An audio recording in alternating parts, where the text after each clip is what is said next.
So Hillary Clinton, remember her? She's going to release a tell-all book about the election, calling it What Happened. I wonder if there'll be a pop-up section for Anthony Weiner. Too many jokes. Too many jokes. Too many visuals. Too many visuals. It's Friday, okay? Visuals. I get to do my jokes on Friday. And when they go low, I go lower. So, yes. Some people say that she's deflecting the blame, away from herself. Yeah. And other people are saying, listen, including, I think, Schumer made a remark. I can't find it right now in my head, but something about it is you didn't run a good campaign, well, because Missy. they don't need her to turn around and put most of the blame on Russia. What they do need is for her to acknowledge that she was a bad candidate. I mean, I don't even think she would have been the candidate if the DNC hadn't worked so hard to push Bernie Sanders out of the way and put her in. She wasn't charismatic. She skipped a whole bunch of states. She skipped the ground game in important states. She didn't have a solid, cohesive message, and many Democrats have come forth and said, we need you to acknowledge these things so that we can fix them within the party so that next time it doesn't happen. I want to hear her say the primary reason that I lost this election was because of me. Well, she did say something like that in one of the interviews. No, she said it delayed. She blamed Russia, Comey, the kitchen sink, her brother's grandmother's father, and then herself. Look, the bottom line is, I know how you feel about that she lacks charisma and the emails, but the bottom line is she was defeated by some forces that were outside of her control. There was the Comey letter sent out October 28th, a week before the election. You've got to... No. Let me tell you, Wait. You also have the factors that there were many voters that were afraid and they were tired of diversification of America. You had the tide of sexism. There were all of these factors. And then her opponent is someone who had sexual harassment claims, who talks about grabbing women by the you-know-what, who refused to release his tax returns, and you're concerned that she used the wrong email address? From a Republican strategist, say what you think and then tell me what they should do from your point of view. Well, I agree with everything that Sonny said. You do? Characterizing Donald Trump. Characterizing Donald Trump, that's true. But guess what?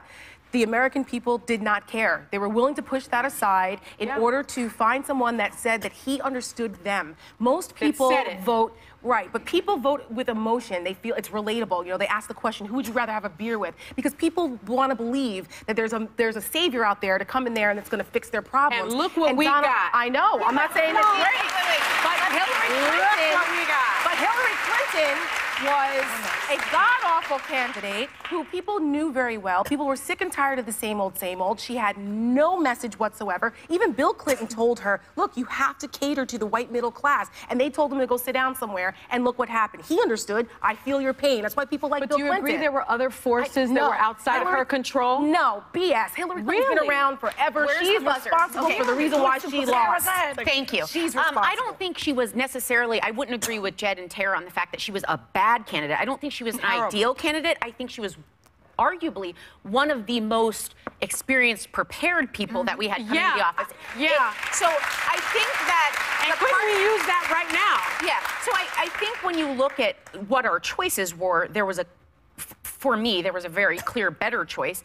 But I do think there was a lack of messaging. And I think there were people in the middle of the country that were screaming to be heard and were worried about food on the table that weren't heard. So although it's not just about her saying, hey, it was my fault, I think it's important that Schumer does speak up and say the Democratic Party recognizes that there was a missed message. And so I do think they need to correct it.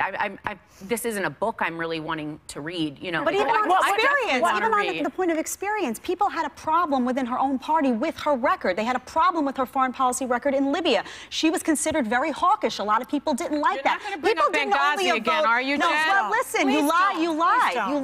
She stuck a server in a bathroom closet, Sonny. That's a problem. The experience I'm speaking about, though, is when you heard her speak, her passion dates back to her teen years, where she started to do work for young people. You could see it at a young age. She was driven to public service, and I respected that. But she was driven to public service in power, because look what she put up with, how disrespected by her husband, what she put up with, the embarrassment that Bill Clinton put her through, all because she wanted to take the power. She chose to stay, that's right, in that situation. Isn't that a Republican core value? No, not when it's abusive. No, not when it's abusive.